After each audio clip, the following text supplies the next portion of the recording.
Let's do this. So, Craig, hi there. Hey, man, it's been Hey. a not quite a million years.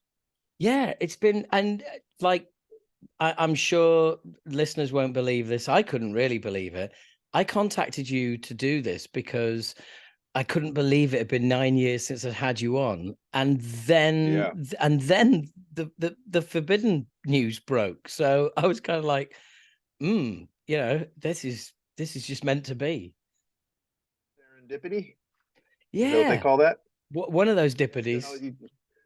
well, I mean, just like I didn't think this was going to happen until an email arrived that finally flicked the switch. What I knew would to be a possibility. This whole thing with Norman Skinner. So yeah, it's weird how stuff just kind of finally pushes through, like it doesn't make sense until it all makes sense. And then you're like, oh, because I was the last guy out of the five of us that are playing together now that was really on board with this.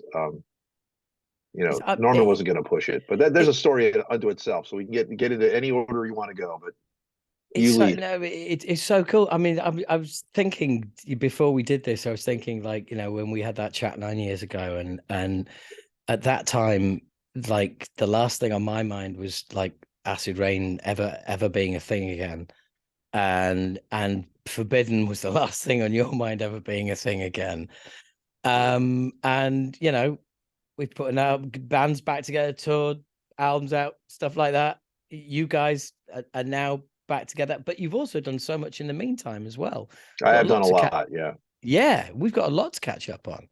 Um, I mean, besides the forbidden stuff, you know me, I'm going to rabbit hole on something that is like completely irrelevant, but you were working with Peter Dolving at one time, and Yeah, I was. Yeah. he's a bit of a favorite vocalist of mine from Mine like too. yeah from Mary Beats Jane days. And you had a some really interesting. I think it was on the Jasta podcast where you had a really interesting chat, and I realized that was a long time ago. But what exactly happened with that? And have you ever had any contact with him?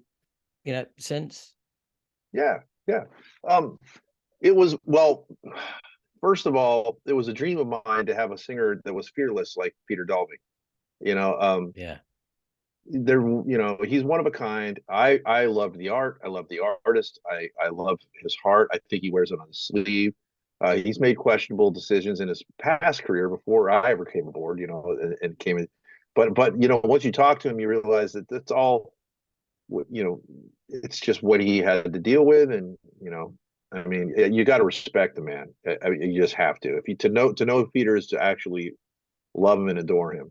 And I can imagine years and years of the true artist that he is, the tortured artist, getting grinding the guys in the haunted down. I could get it, but I was just excited to create something with him. And what we did admit, or when we first started Dress the Dead, it was like so exciting because him and I are just talking via Facebook and emails, and I'm telling him who I'm going to get in the band, and who that I got these guys, and this guy was with me here Forbidden, and this guy was with me in Man Made God, and then I got this guy as a sound collage. It was just exciting, dude. And Yeah. we sent him some music, and then he started sending ideas back. And the other guys, you got to understand this, the other guys in the band, all three of them were not hip to. I mean, Mark knew who he was because he liked The Haunted, and his favorite album of The Haunted was When he what was the doesn't last sing one? on. No, the one he says sing on. But it Oh, was the last one. the It was verses. Unseen. Unseen Unseen. was the last one. Yes. Yeah, Yeah, yeah, he good for loved you. that album, and Yeah, good I had album. turned him on to him, but he didn't know him. So fast forward, we find we're demoing with Rob Flynn. He recorded all the music. We sent it to Peter. Peter started sending demos, and Rob's like, I don't know. He's like, I don't know. I'm like, I know. I know. Yeah. It's like because he really respected Peter, but he was afraid he was going to do something unpredictable.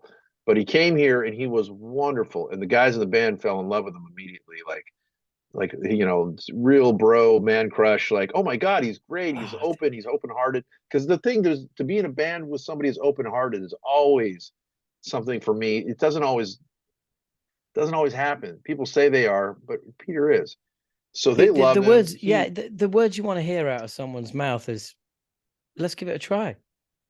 Yeah, but he came in and he stayed at my house. It was really interesting because he was allergic to pets, so we had to get an RV for him to sleep out front.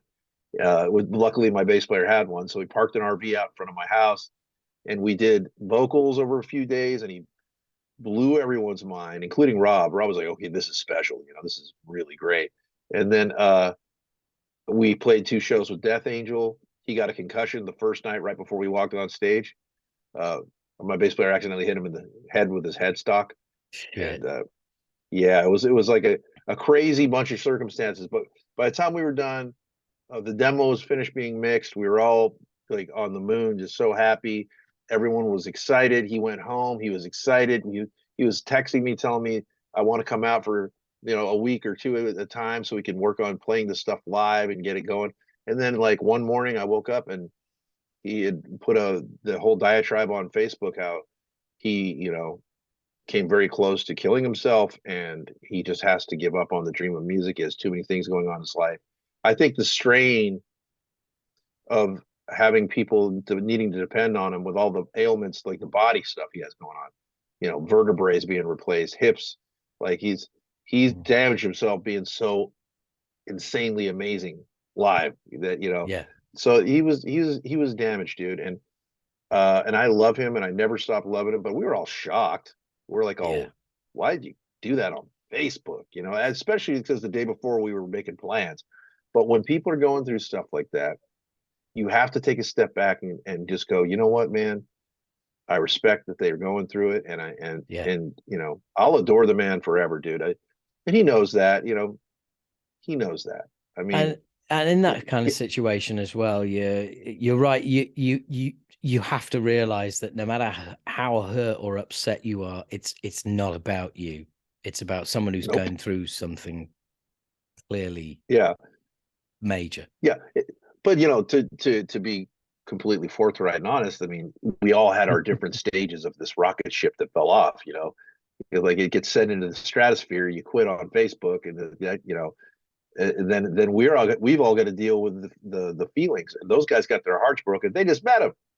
They're like, "Oh, I just fell in love." I'm like, "Dude, I've known him for years, and I'm Yeah. hurt." And then Rob was angry because he put his time into it, and he was super pissed, and he didn't have that feeling of camaraderie and love that we had. He was just like, "This dude just wasted my time."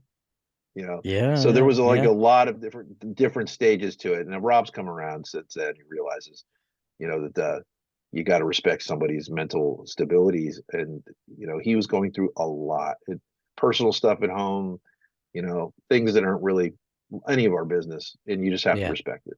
Yeah.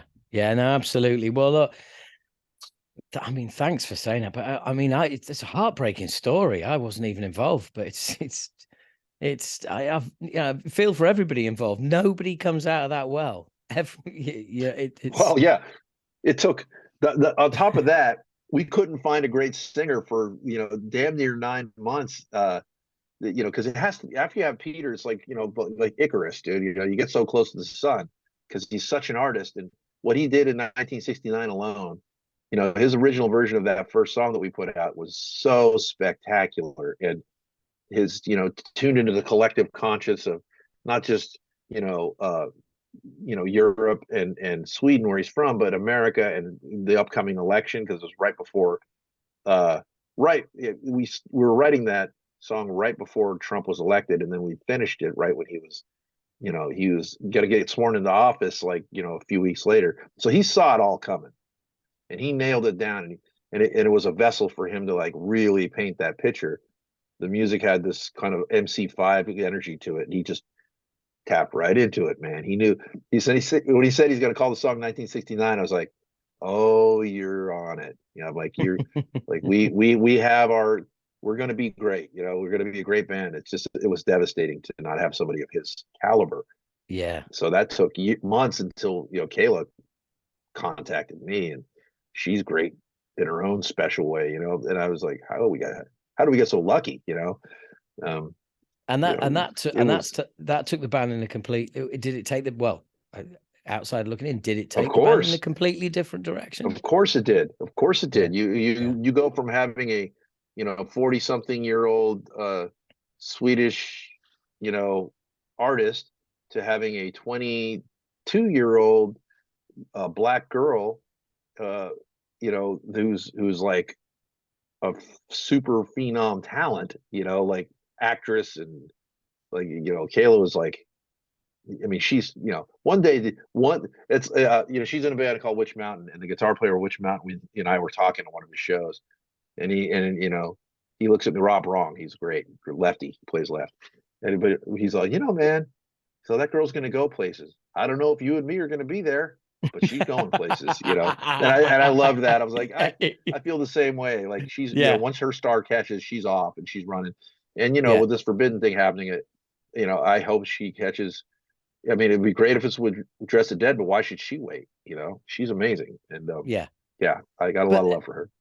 well, it's been great, watching what you've been doing, and like I said, I sent that message to you thinking, God, I felt bad. It's like it's been too long that you since you were last on the show, and then the Or it's forbidden been news thing. just long enough. It might have been Well, just the perfect amount of time to make this thing even more special. Because you know how much I love you, dude. You've been, yeah, and you seeing you too, man. succeed at doing this, being a comedian and having a successful podcast, which is so hard in a sea of podcasts. Oh, thank you, There's dude. so many. I mean, I should have a podcast too. I should, Oh, but I just you like, should, I you look should. around, and I'm like, man, I do my occasional interviews and I'm good. Oh, I'm like, that's dude. enough for now. I'm Never look. say never. Well, look, I've got stuff to tell you off camera. But 2 days ago, I spent an hour on a Zoom with a certain Mr. Jason Newsted. Oh, nice. Yeah, yeah. Because it was for the Motorcast, because I do the official Motorhead podcast called the Motorcast, Right. and Jason came on that, and oh man, yeah, very cool, very cool. So Very like I happy. said, Man, I mean, I know Jason sparingly over the years, but when my band Man Made God was breaking up, and I was hanging out with Eric Kretz a lot from Stone Temple Pilots, and he produced a bunch of the Man Made God stuff.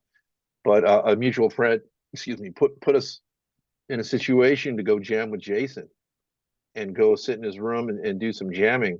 And cool. at that stage, he was way too damaged to really Ah, open up. right, yeah, yeah, So it was like he was asking me. I got a picture right here. Here, check it out. This is the day we went. That's it. That's Eric and me and Jason. cool. Um, but I went there, and I'm like thinking this could be amazing. Like we should probably start a band together. This could be fucking incredible. Yeah. And he's just like, he goes, so you know any stoner rock? I'm like, yeah. I'm like, don't you want to do something different? Are we gonna jam? Or he's like, Yeah. yeah, just play some stoner rock stuff. I'm like, you mean everything around the 12th fret? Want me to drop tune and this I Kaya style? Like Yeah. okay. So when me and Eric walked out of there, we're like, oh man, what the hell? What was that? We were sitting in the car, just like, what just happened, dude? And it was because the Metallica thing was just too much. It was just too Yeah. much for him. And being controlled by James and Lars is daunting on anybody. But being the biggest band in the world and being controlled by James and Lars, and then quitting the biggest band in the world, and then dealing with that, he just was on the rebound. It was not time. Well, mate, there's a great story told where he said that Lemmy used to call James Jim, right? Yeah, And on occasion, Jimbo.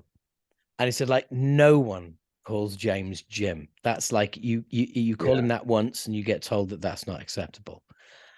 But Lemmy used to call him of Jim, course. and and Lemmy knew that Lemmy was the only person who knew he could, so he just used to call him Jim, or on occasion Jimbo, all the All time. right, Jimbo. Yeah, All right, Jimbo. that's Yeah. that's a that's a decent impression, man. Oh, I do impressions. I I should be bet you doing do. voices for. I should be doing voices for cartoons. I should have been doing that like the majority of my life. Without a doubt. Without a doubt. I'm right there with you, man. Let's get an agent. Let's get an agent, cut a reel. Yeah, You okay, know, cut it. that's what they Cut. always tell you. You just cut a reel. I'm like, Yeah. oh God, this It's is the, always the thing. Like, okay, I don't want to get in that game. it's the portfolio career. Heavy metal musician, voiceover for some cartoons or some games or some wacky characters in some movies. You know, it's the thing to have. I can already tell this interview is going to run but we're going to have to do this in two parts. You know, we're going to Yeah. have to do this in two parts because I've only got, what do I got? I got about 40, a little over 40, about 45 minutes. So let's go. Yeah, yeah, And then cool. we whatever we don't pick up, we'll pick up on part two because Yeah, we yeah, no, definitely need to. absolutely, man, absolutely. So, well, you know, we're going there. The whole forbidden thing came out the blue, for me. I'm guessing the same happened to you because you've already intimated that you were the last on board. And the thing is, as well, is like as you were saying it, I was like, it started bringing back feelings for me, like 2013, bumping into Kev saying like, "Do you want to play some shows in 2 years?" I'm going like, I thought you hated the idea. Fucking hell. And all of a sudden, a whole part of my life that was in a box, locked and left, just sprang open. I was like, oh shit. So Yeah, that's kind of how it happens. But you know, there was a number of doors and trap doors that opened up to make me kind of realize, and I'll run through it as quickly as I can. You know, man, I've mate, had to take your obviously, time. well, I've had to tell the story, but and I'm not so much bored with it, but I'm just trying to find a way to like, how can I condense it? Because Yeah, you know, I get yeah, you. I get you. You get bored telling the same story, so you want to get everything I'm not out bored. in as short a time I'm as not bored, possible. but you know that's why I can't. You know, it's just it's hard because the amount of emotional stuff that I had to push aside. You know, first of all, Mm, going into this, you know, I said no rust, no forbidden. Without rust, never be a forbidden. And I meant it. I meant every word of it. I never had an exit strategy or any kind of like, okay, it will if this happens. But what the sequence of events go like this. You know, last year we finally got to play the Dynamo with this Bay Area interthrational thing I've been working on since 2019.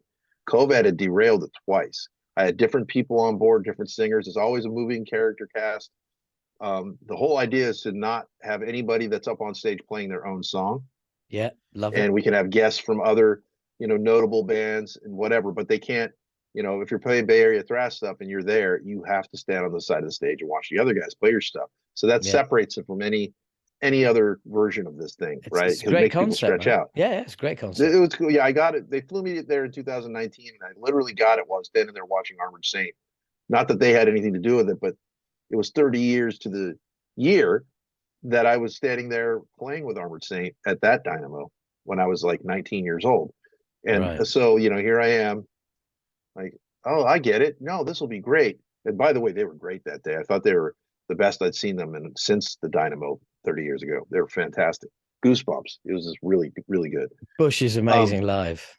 he was. I had a moment with him where I talked to him and I almost got teary eyed, just saying, dude, you never cheat on a note ever. Like I never Yeah, watch you don't cheat. Like you don't. He's oh he got almost teary eyed too. He's like thanks man. It was pretty deep. But yeah, anyway, so I get this idea, and you know obviously it doesn't happen for 2 years. It's not happening. COVID completely shut it down. So in the third year, being 2022, you know I figure out who I want to sing. It's going to be Caden from Hyrax, and you know Randy from Lamb of God was down, and Mark from Death Angel was down, and you know, we had Will Carroll sing a song, and Kayla came out and even sang "Over the Mountain" because we were gonna have George Corpse Grinder sing, but his bus had to peel out, and he so basically he was, you know, he had to make it to the English Channel in time to get back over. So you have to be flexible. But my yeah. point is, none of our singers were local. They were all on tour. They were Mm. all out of town. They're all. I couldn't just fly some guy in, you know, Dude, from tour. dude, are So you I had no singer. insane? Are you insane? This is the added, this is like so much added pressure. Just for people listening, right? Being in a band, just having 5 people in the same place to play a show, that's hard enough. But to then like be bringing 6, 7, 8, 9, 10 people in to try and that's like insane. It was crazy. It was crazy. So let me get to it. So Yeah. I didn't have a singer, and I was talking to Chris Contos, who's one of the two main drummers. Yeah. Mark Hernandez being the other one that plays me in Dressed Dead and was in Forbidden. And Will Carroll was going to play, and he was out on tour in Europe. So uh, it was suggested the year before, actually, it was suggested that we should do some stuff with Norman Skinner. But then came time to do it, and uh, Chris is all, dude, call Norman again. Let's do this. And I'm like, yeah, Norman's really good. I've never worked with him. I don't really know his capacity, but I figured he's good enough to sing the Metallica and everything. So he comes to rehearsal and he's nailing Metallica, nailing Exodus, nailing Death Angel, nailing Testament, just Right. doing a great job. And then I'm like, and this is the part of the story when I try to tell it, I just try to imagine a guy who really doesn't want to play Forbidden stuff because of the memories and the fact that Russ wasn't there. But I go, well, I mean, Off the Edge is getting played. I guess we should hit it once while we're all here, because we had all four guys, me and Mark and Matt and Smythe and myself for the Yeah. Omega Wave lineup. Why don't we just hit it? And then we started, and I go, in my head, I'm like, wait a minute. None of us are playing this. None of us are going to do this live. Yeah. Why the fuck am I even doing this? Yeah. But he started singing. Once he got into the vocals, and as soon as he started, I was like, immediately I just looked at him. I'm like, okay, because he didn't sound like Russ. He sounded like a guy commanding the song and Right. had the power of Russ, but he wasn't trying to sound. I was like, whoa. And then the door opens and there's Contos. He's just like looks inside. Oh, ooh. And then Harold O pops his head over. He's all, it's like this moment with these two faces, and then he closes the door. We finish the song, and then Chris just walks in. He's like, that just. He's all, whew. Yeah. And I go, I'm like, yeah, I mean, and Norman says that I paraphrase what he said, but he said, he's all, I don't necessarily know if this is exactly how it was said, but this is how I remember it. Craig said, shut up. So I just want you guys all to know it wasn't lost on me how good that sounds. And it did. But that didn't convince me.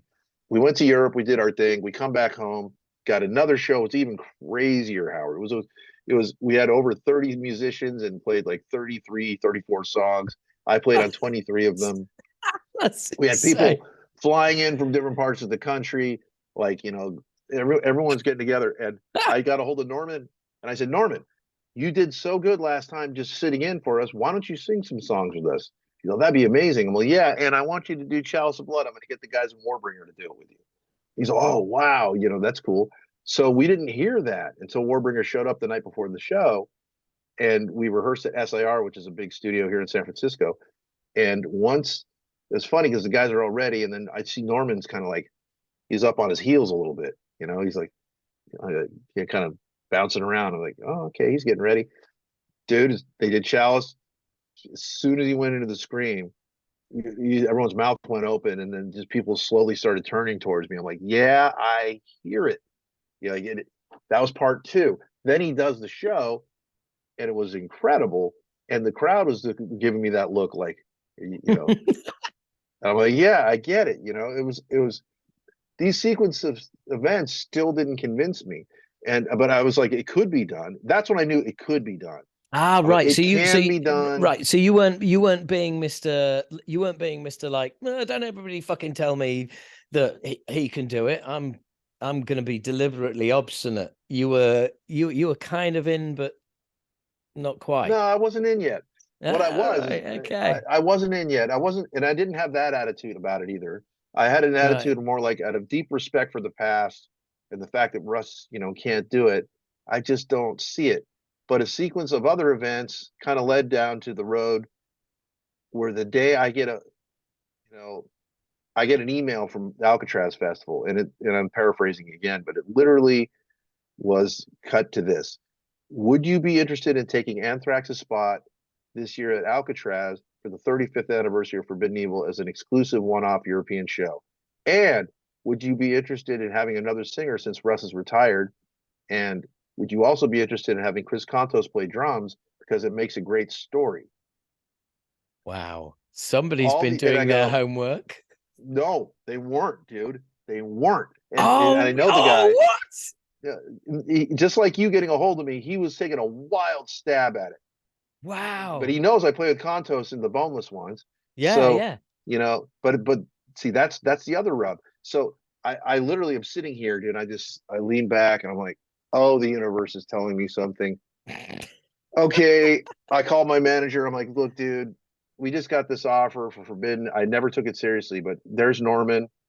I have, Matt and Steve want me to already do this. They've already like kind of nudged me and say, you should really do this with Norman. So I Yeah. think we should do it, but I'm not sure about the drummer yet because I don't want to push my luck with Chris because we're already friends and play together. And, so I called him Matt. He's like, yes, immediately. He's like, this exact quote was, I was waiting for you to finally realize it was time to do this. And then Steve's same thing. He had just lost his wife to cancer a few months earlier. Oh man. And the timing for him was like, this is amazing. This is what Nikki would have wanted. His wife was a huge fan. Yeah. Um, I can't even tell you how much this means to me. I'm like, oh, that was great. And then I called Norman, and Norman's like, yes. Like I didn't even have to get a sentence. I go, yes, I'm in. He's like, what do you want to do?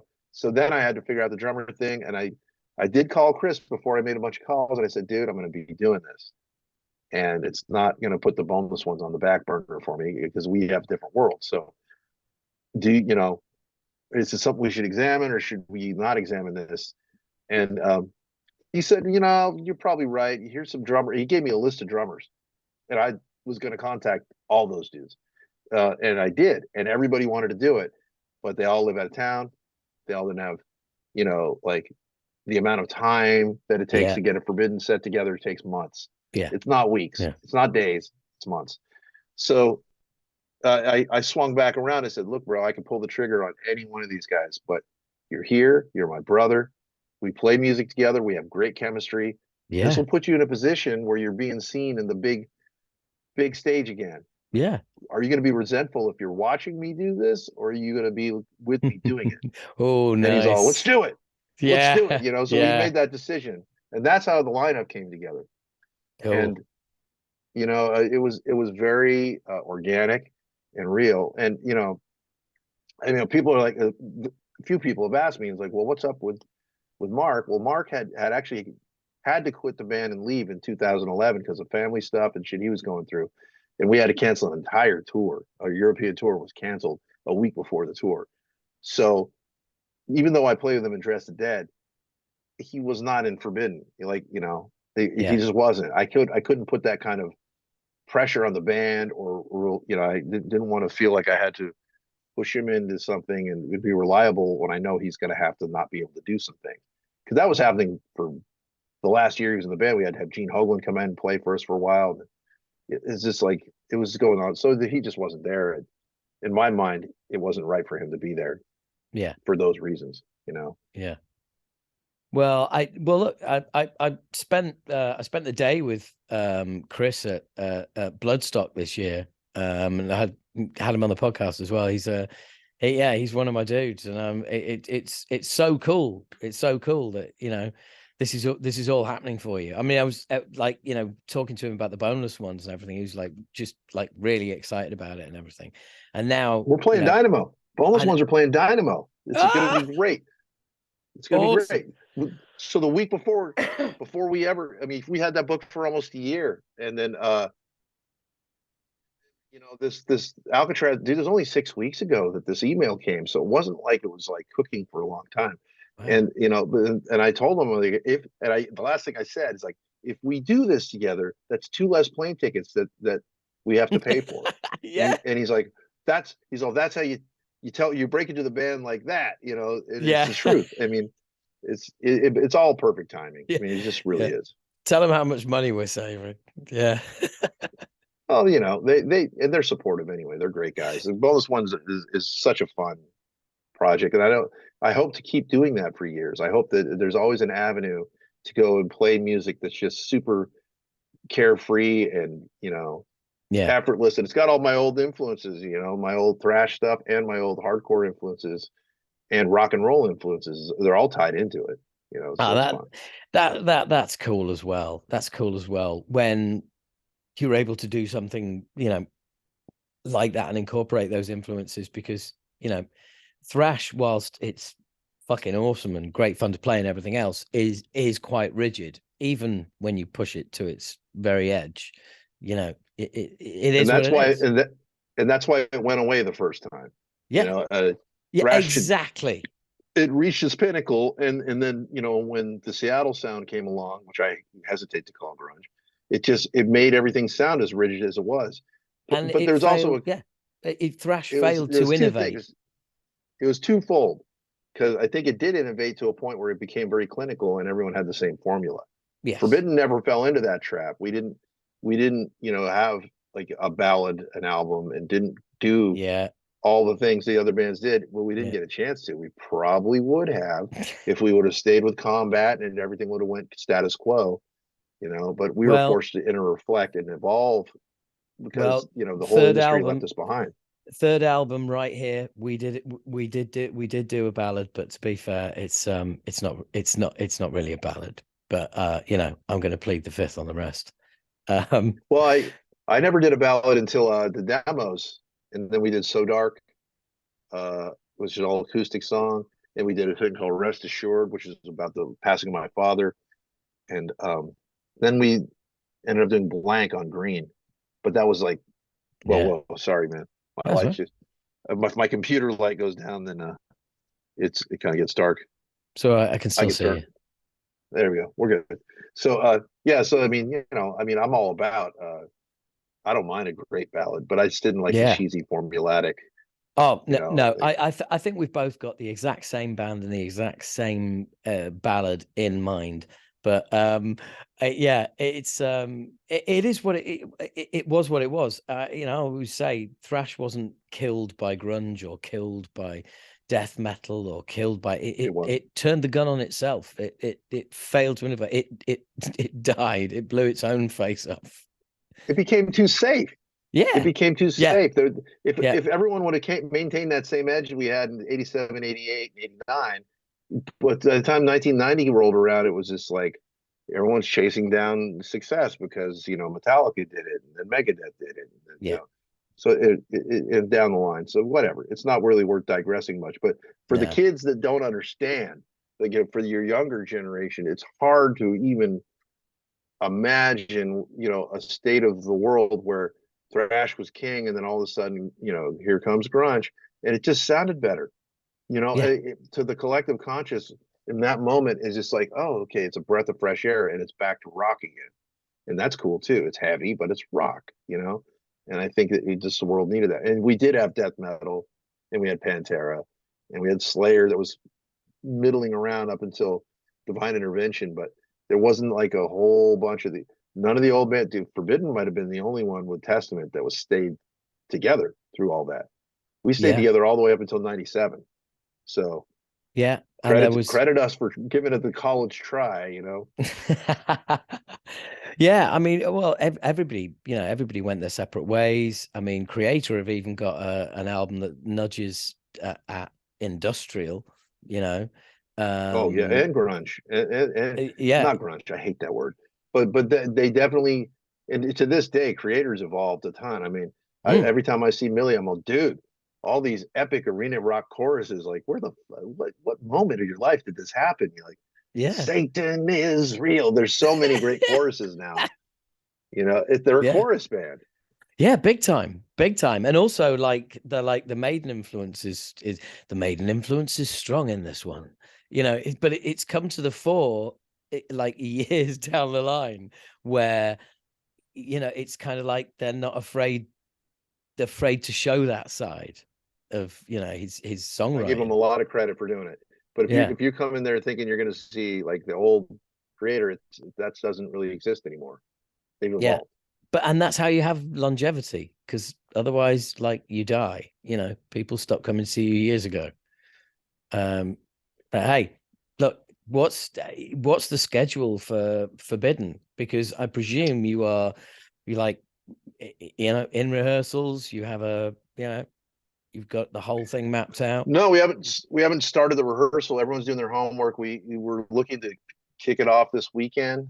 Oh, Um, cool. You know, you got to do a lot of homework before you walk in the room and play that shit. Oh So yeah. I Oh yeah. expect everyone to be, get as close. I mean, we got 3 months basically, a little over 3 months until our first show. Yeah, I was We'll be fine. forgetting. I was forgetting you said it was only like 6 weeks ago this email landed. I mean, I honestly, I don't know how you're holding it together because my head's in a spin just hearing all of this, and it's yeah, that's I'm used to juggling all this kind of stuff, with the Barrier International stress. I mean, I learned a lot of that from doing the Rob Flynn and Friends with Rob, which was actually not called Rob Flynn and Friends at first. We were going to call it something different. We were doing a benefit for my friend Nikki, whose husband passed away in a motorcycle accident. But I approached Rob about doing it, and I said we should do it. We should do a bunch of Black Sabbath stuff. We should call it. We had a thing called Slack Babbitt back in the day. Where we used to play that stuff when he was in yeah. Violence and I was in Forbidden. And he's like, "That's a great idea." So we pulled together to do that. But that was the first time we pulled together that many musicians to play together. And then Rob and I were the mainstays, and then everybody else was circulating in and out. So I learned how to organize large groups of people, Yeah. relax my brain a little bit when it gets crazy, like kind of the lazy Susan in the middle of the table. Like Yeah. I could spin that thing around and pick out what I need to. But there are times where it does feel overwhelming. I'm sure as we wind up into this going to Europe thing, thank God I have a great team and a great manager, and um, it'll all work out. I was just going to say it's important to have people around you to be able to take pressure off and certain aspects of the job as well. Well, my manager is a great friend, and he's honest and he's not in it for the money. So all those things are very helpful. Yeah, you had me at honesty, but great friend as Yeah. well. That's like, yeah, that's a huge bonus. That's a huge bonus. Yeah, he's Um, actually is Tim Healy is his name, and if you ever watch Murder in the Front Row, there's a bunch of interviews with him because he was the young kid working at the record vault back in the day. right. Yeah, he's in the movie a lot, and that's Tim, and he's been like an ally and helping me through all this Dress the Dead to Boneless Ones to Forbidden, like and International. He's been great the entire time. Well, dude, you know me. I've got the movie and I've got the book about 10 feet across the room as well. Because the book came first and the book is the thing you want. And the Oh movie yeah. is great, but the book is fucking epic. Well, I got the book at the first signing with Harold and Brian, and that there's some great pictures of that day. What was the funniest story about that day was my Craig Bearhurst, who used to play the Ruffians. Um, we were both there with I was there without my wife and he was there with his wife, but we both walked up at the same time and handed the books, and both Harold and Brian mixed up who was who, and they both like crossed over like for Pam for him and Alice for me and like our wives, and it was just hilarious. We're just like looked at her, we're dude, so perfect, like so perfect. Just knowing Harold and Brian, it was like the perfect thing. Well, yeah, I'm funnily enough, I got my book. I think God, I don't know if there was a UK launch or something like that, but I just one of the first people to get it, and it's just yeah, it's like a history book of thrash metal. The Yeah, origins, where it came from. It's absolutely incredible. God, it's turning into an advert. yeah, it's um, it's it's it's, it's cool. I feel blessed to even have a few pictures in there Forbidden at any stage. And they didn't put us up there in our glory heyday. They went for the earliest Forbidden Evil days, and I thought that yeah. was cool. Well, speaking of going back many many years, occasionally I get tagged or Acid Rain gets tagged in a picture of you many many years ago, wearing an Acid Rain the Fear t-shirt in a shot, and I was looking at it, I was thinking, did I give him that Isn't it shirt? me? It's yeah, you did. Isn't it me and Tim Calvert together that are in that picture? Yes, yes, Yeah, it's a great. I almost posted it the other day for his anniversary, but yeah, save it for another year. yeah, Um, man. yeah, no, you were front and center back in those days. Extrovert, and so was I. So we got along real quick. Yes, yeah. Yeah. I remember. It's like, well, you seek each other out, don't you? You know, and Hmm. Yeah, and I was thinking, oh, maybe he got it from the label, and I was thinking, well, hang on, we were on a different record label, and then that got me to thinking, yeah, I must have given him that shirt, but that's kind of like, that's what we were doing back in the day, isn't it? It's like that's all we could do, would wear each other's shirts. Yeah, we would always show up with like something under our arms, hand the bands, when they come into town. That hopefully you get somebody wears a shirt, and you have a picture that lives on like that.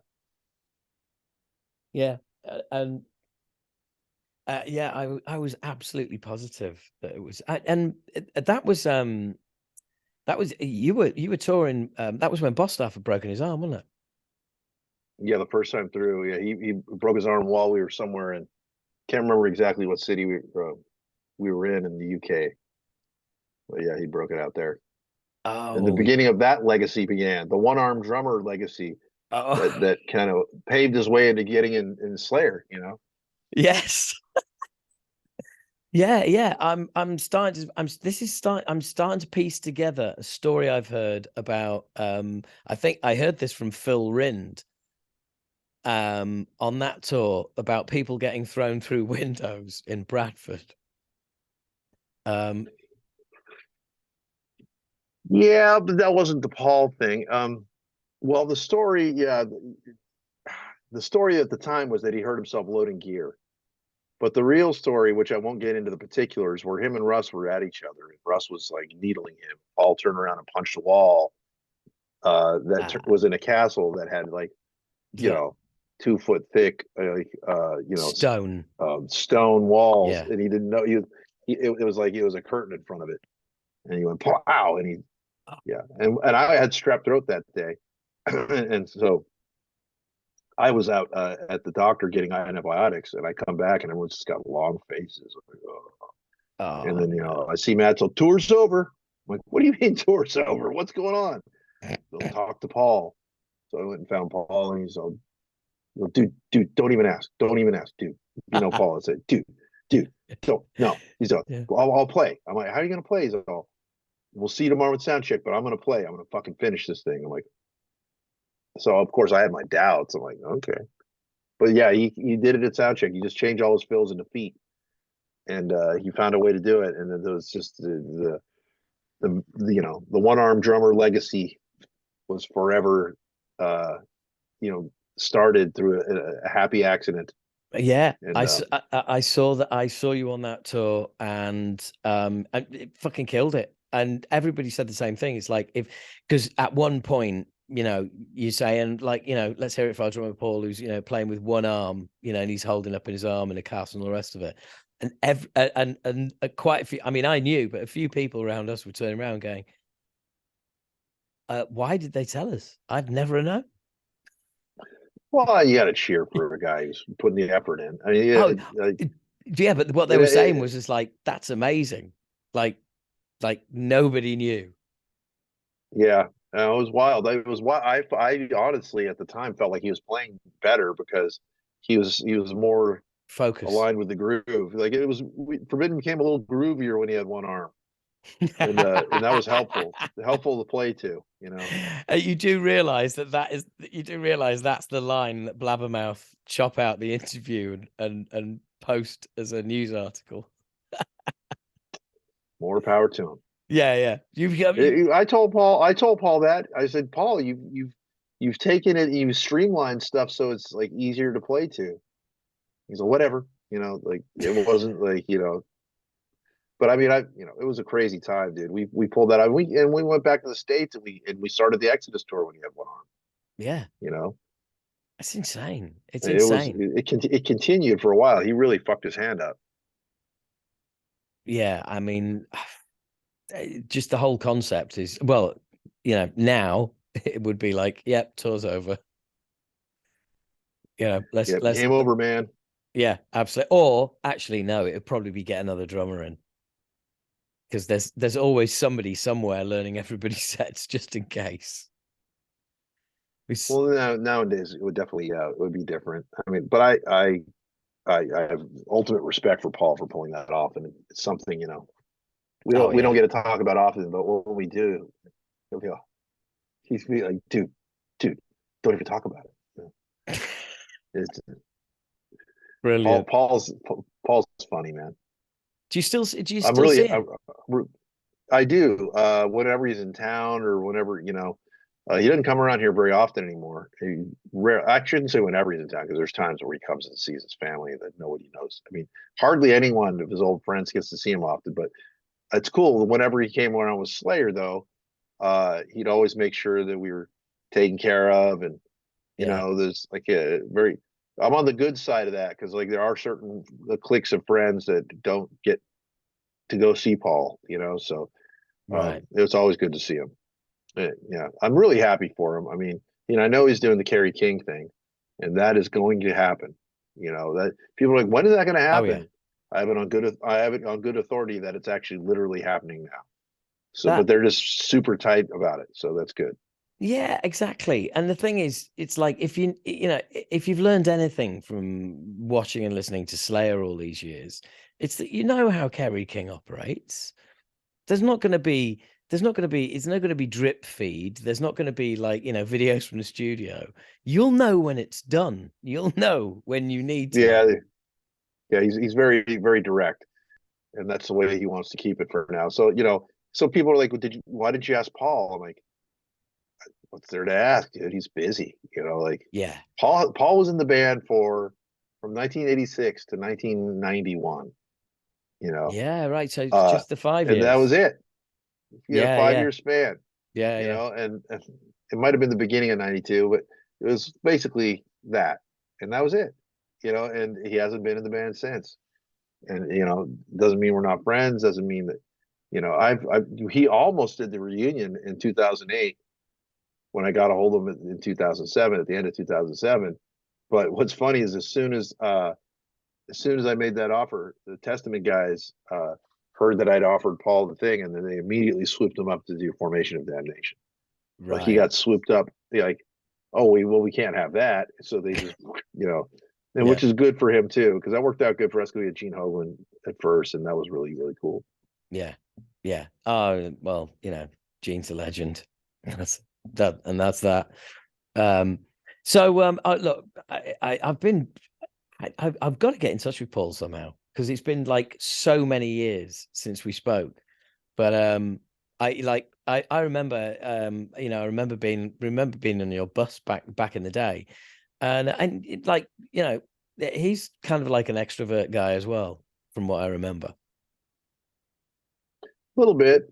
I think he's a little more introverted though. You got to get a few drinks in him before he lets loose much.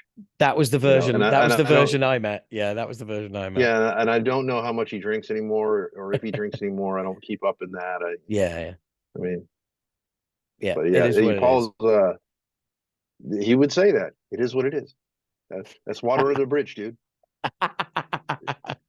For Six was it half a dozen of one, or those six was it no there's a dozen of one, half a dozen of another, 6 dozen of one. I don't know what it was, but we always used to say 6 dozen of one, 72 of another. We'd always make fun of like it's the little six. It's phrases he six. did. Yeah, it's six of one, half a dozen of the other, isn't it? Yeah, yeah. Yeah, So we'd be 6 dozen of one, 72 of the other. But we he used to hate it because we just like riddle on his quotes. yeah.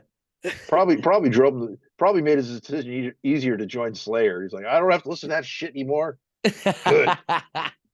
Yeah, but that's what drummers are for. Drummers have always got some kind of quirk or some like odd thing. And people think it's a It's cliche. I'm true. like, just look at the Muppets for fuck's sake. It's not subtle. Animal.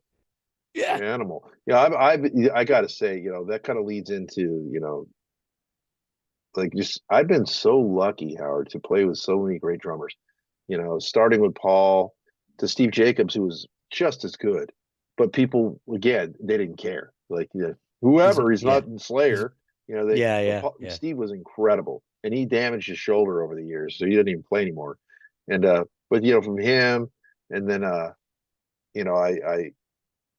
then Eric Kretz from Stone Temple Pilots came and played in Man May God for a minute after Steve got hurt, and then I was lucky enough to play with Gene Hoglan when Forbidden reformed, Chris Contos when Spiral Arms was rolling, Andy Gallion, which is Sasha Horn took over. which is Mark Hernandez, amazing. Sasha Horn.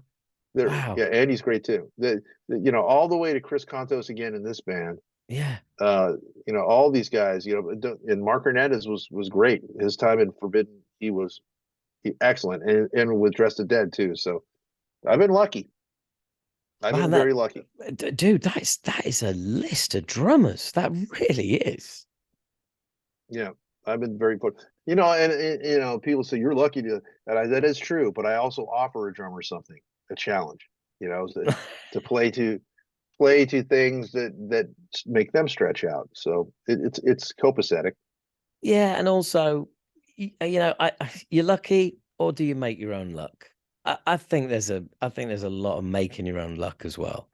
You know, there's Yeah, things don't just sure. fall into your lap. Some things do, some things don't. Some songs get written overnight. Some songs take a fucking year. It's just there's no direct any. Not to get too philosophical about it, but there's really no 100% of anything. You Yeah, know, it's different stories for different situations, and the most successful people are the people that are happy with whatever they're doing. yeah, And it's not how you measure your success. If it's all financial, then I'm not successful. But if it's the amount of work and great music I've created with some incredible people, I'm wildly successful. I'll take door number two on that. And the reason why I'm not jaded is because I do that. I don't yeah, feel as like torn down by the business or anything as some of my peers that have been. yeah, And most of my peers are paralyzed yeah, yeah. to to branch Bitterness. out and try different things. They like, no, it's got to be. I got to do what people know me for, and I've kind of stretched out beyond all that stuff. Yeah, yeah. Well, what were we saying about Creator? If Yeah, that I got credit for it's them. yeah, that's the only way you can survive. Like evolve or die, or be trapped in. Adapt or Die. That was the last Yeah. Forbidden record. That was the first song I wrote. The first song I wrote for Omega Wave. Oh, dude, you're on it. You can tell this is the last interview of the day. You like perfected this shit now. Well, no, that's not why. But I've I've always been good at like off the cuff. That's why I knew this was going to be good. I just knew the talking to you was going to be fun. Oh, good. Oh man, look, I've had so much fun. I know you've got a rush. What I'd like to do is do part two after the show. You want to do it in a few months? That's fine. Yeah, let's do part Yeah, two after the show because then we can do this and then we will have like two amazing parts. Does that sound cool? yeah, that makes a lot of sense to me. I mean, this is cool. What I like, I just got to say, chopping it up with you is great. But what I like is how it didn't talk about all the same stuff. I appreciate that. And No I would have problem. talked about that happily, but I think there's a lot of history there that people see that obviously we have, that, it's kind of tangible. Yeah, exactly. And the thing is, it's like, um, I actually the podcast that comes out I'm releasing tomorrow is an interview with Knox from Enforced. Um, Oh, cool. and I know him really, really well. And they've got a new album out, which we spend at least 5 minutes talking about. You know, Yeah. and if you want to, if you want that podcast, if you want that, what album, why that producer, what's this song about? There's loads of them out there. I just prefer to just like have a chat. Yeah. Talk to the person, Yeah, exactly. not the Because commodity. Yeah. No, I hear you. I hear you. yeah, And yeah. I thought it was great. So I Oh, good. appreciate it. And I Pleasure, look man. forward to talking to you. I guess it'll be August. Something like that. Yeah. Well, look, if you want to Yeah. if you want to catch up before then, get in touch. But otherwise, we'll definitely finish this after the show. I think you're right. I think keeping it the way it was is great. Yeah. And I'll be back like the end of August. And we can do it then, or it's early September, and I think that's a perfect time. Like it'll be nice to actually have a retrospect about all this crazy shit that happened. I can't wait to hear about it, man. I wish you the best of luck. Not that you need it because you'll smash it because you know what you're fucking doing. You would hope. You You would fucking hope. would, wouldn't you? All right. Well, I'm gonna go get ready for my haircut. I got a haircut today. Haircut, I'm gonna. haircut. Enjoy your haircut, sir. I'm cutting about 4 inches off because it grows back. So there you Yeah, yeah. Fuck you. Look at go. this. It's not growing everywhere. I'm gonna It's eventually I'm gonna have to shave it all off myself. But if with my hair, because I always have the part in the middle, if it gets too heavy, then my part goes too wide. So I gotta like cut back some weight. Like, oh man, you're breaking my heart here. You're yeah, breaking right. my I heart. know. I understand. What a dick. What a dick. All No. right, man. You take care of yourself, Howard. Yeah, you too, man. Take care. Talking to you, man. Pleasure. We need Later, to do buddy. it more often. Take care. Bye bye. We will. Cool. Bye. Bye.